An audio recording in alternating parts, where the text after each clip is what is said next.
Happy May the 5th, everybody, on this Tuesday. Appreciate everybody being here for our daily devotional. My intention was to kind of have a daily devotional inspired by Cinco de Mayo. And so I looked up Cinco de Mayo to see what all was involved, and after learning a little bit about it, I was asking myself, how in the world am I going to springboard a daily devotional off of Cinco de Mayo? It's not the Mexican Independence Day, which is a common misconception. That's on September 16th. Cinco de Mayo is actually a kind of a memorial day, an annual celebration held on May 5th, the date observed to commemorate the Mexican Army's victory over the French Empire at the Battle of Puebla on May 5th, 1862. So, as I was thinking about this, my attention actually went to the term commemorate there. And of course, commemorate or memorial. And incidentally, one of the first things that came to my mind was a hymn that we sing. And before I talk about the hymn specifically, I want to talk about the scripture in which the hymn is based, or at least the very memorable aspect of the hymn is based. And it's in 1 Samuel chapter 7, and starting in verse 3. So Samuel is leading the people, trying to get them back to God. They have been worshiping idols. The Philistines are threatening them. He tells them, "Return to the Lord with all your hearts, and put away the foreign gods and the Ashtoreths from among you. Prepare your hearts for the Lord, and serve him only. He will deliver you from the hand of the Philistines." And so the children of Israel put away all the Baals and the Ashtoreths, and served the Lord only. And Samuel said, "Gather all Israel to Mizpah, and I will pray to the Lord for you." So they gathered together at Mizpah, drew water, and poured it out before the Lord. They fasted that day and said there, "We have sinned against the Lord." And Samuel judged the children of Israel at Mizpah. Now when the Philistines heard that the children of Israel had gathered together at Mizpah, the lords of the Philistines went up against Israel. And when the children of Israel heard it, they were afraid of the Philistines. So the children of Israel said to Samuel, "Do not cease to cry out to the Lord our God for us, that he may save us from the hand of the Philistines." Verse 9, Samuel took a suckling lamb and offered it as a whole burnt offering to the Lord. And Samuel cried out to the Lord for Israel, and the Lord answered him. Now as Samuel was offering up the burnt offering, the Philistines drew near to battle against Israel. But the Lord thundered with a loud thunder upon the Philistines that day, and so confused them that they were overcome before Israel. And the men of Israel went out of Mizpah and pursued the Philistines and drove them back as far as below Bethkar. So we have this incident, this situation that the Israelites are faced with. They have to be, again, this kind of back and forth that Israel had, going back between serving God and then turning away for a while and being reminded, hey, you guys need to come back to the Lord. Bad things are happening. You need to be reminded. So they go back to the Lord. And it's this constant roller coaster with Israel. But here we have a situation where the Lord answers Samuel's cry on behalf of Israel. After Samuel offers up this burnt offering, the Lord answered him. Now, whether or not verse 9, the Lord answered him, is some sort of dialogue that isn't recorded here, or it's a reference to specifically verse 10, what God did regarding the Philistines, that this is your answer, Samuel. I don't know. Either way, verse 10 obviously is an answer. But in verse 10, the Lord thundered with a loud thunder upon the Philistines that day, and so confused them that they were overcome. And so while all this thundering is taking place, I guess Israel goes up while they're all confused and just starts fighting them, and they're so discombobulated, the Philistines are, that they just can't fight. So first of all, kind of picture that, imagine that for a minute, that this army of thousands of men, and there's this massive thundering taking place. Imagine how loud, first of all, it must have been to discombobulate thousands of men, an army here. But obviously, this didn't discombobulate the Israelites, the men who went up from Israel to fight. So it's only happening to the Philistines. And just trying to picture what that must have sounded like or been like. It must have been a terrifying time for the Philistines, for sure. So then, after all this takes place, in verse 12, and this is where you'll figure out what the basis for this thought process regarding the hymn. So after all this is done, Samuel took a stone and set it up between Mizpah and Shin, and called its name Ebenezer, saying, "Thus far the Lord has helped us." And in verse 13, so the Philistines were subdued, and they did not come any more into the territory of Israel. And the hand of the Lord was against the Philistines all the days of Samuel. So we have success here by Israel because the Lord was with them. They turned away from the Baals and the Ashtoreths and those false gods, and they came back to the Lord. It's not gonna stay that way all the time, obviously, and wasn't this way the whole time before this. But for this period of time, they've come back to the Lord. And so verse 12, when Samuel says, "Thus far the Lord has helped us," he's not saying that from the perspective that we'll see if he continues to do so, or something like that, as some people might interpret it. It's God has brought us this far. And taking a stone, and not just some measly stone, we're talking about a memorial stone. This thing would have been a very large, obvious type of memorial stone, some sort of a monument, or not just necessarily even a boulder, something maybe chiseled or something like that. Just kind of a reminder. That's what a memorial is, something to bring to our memory. This is what the Lord has done for us, and the Lord has helped us.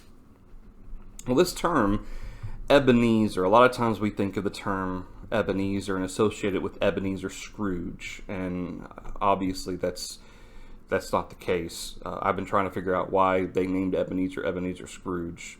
He didn't help anybody until he changed his ways, so I don't know what that's about. But notice this term Ebenezer, and literally the term Ebenezer means stone of the help. Stone of the help. Which I kind of thought it was interesting. And you'll see the pronunciation there, Ebenhauser. Ebenhauser. That's that would be the way to say it with the Jewish spelling and everything. But we say Ebenezer. So hitherto, the Lord has helped us. So again, this is not some reference. Behold, see, and then he says, this is how far the Lord has helped us. So the New King James, the way the wording of it is odd. Thus far the Lord has helped us, but it's, see, look how far God has come to, or God has helped us for us to come this far. And that being the case, that it was a memorial, the implication is that every time the children of Israel or people of Israel would see it, it would remind them that God has helped us not only through that specific time, and of course all of the times before that as well, but even 50 years into the future or 100 years in the future, somebody came across that memorial, it's supposed to spark their memory. Think back to this time and remind them the Lord helped us then, he continues to help us now. So it's not just the Lord helped us up to defeating the Philistines back with Samuel. It's meant to be a continual reminder that the Lord continues to be with us and he continues to help us. That being the case, I want to draw your attention to O Thou Fount of Every Blessing, the hymn that we sing on a fairly regular basis. It's a older hymn, so most of us are familiar with it. But notice verse 2, and we are going to sing O Thou Fount of Every Blessing. I know I don't typically do that on a daily devotional, but I figured today would be appropriate. So notice the words of verse 2. Here I raise my Ebenezer, hither by thy help I've come, and I hope by thy good pleasure safely to arrive at home. So notice even our hymnist, as he writes these words, addresses the idea that the stone of help, not only is it a recognition of God has been with me up to this point, and it's kind of a mental memorial. It's a mental Ebenezer, or spiritual one, I guess you could say, that reminds me that all the things I've gone through in my life, all the difficult things, God has been with me, and He'll continue to be with me. And I hope by thy good pleasure safely to arrive at home, because God's going to continue to be my help.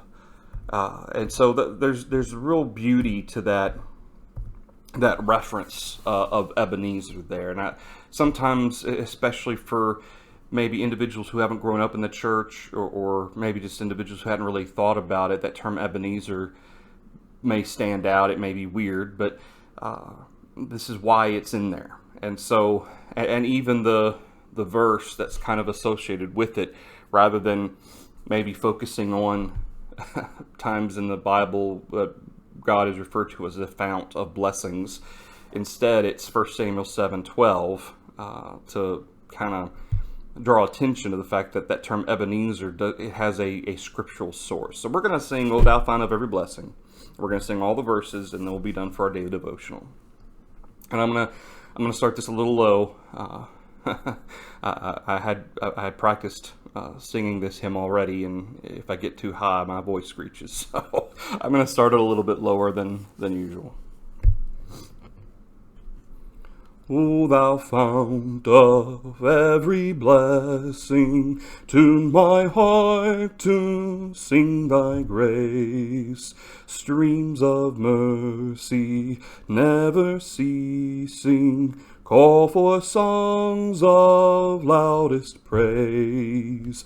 Teach me ever to adore thee, may I still thy goodness prove, while the hope of endless glory fills my heart with joy and love. Here I raise my Ebenezer, hither by thy help I've come, and I hope by thy good pleasure safely to arrive at home. Jesus sought me when a stranger, wandering from the fold of God.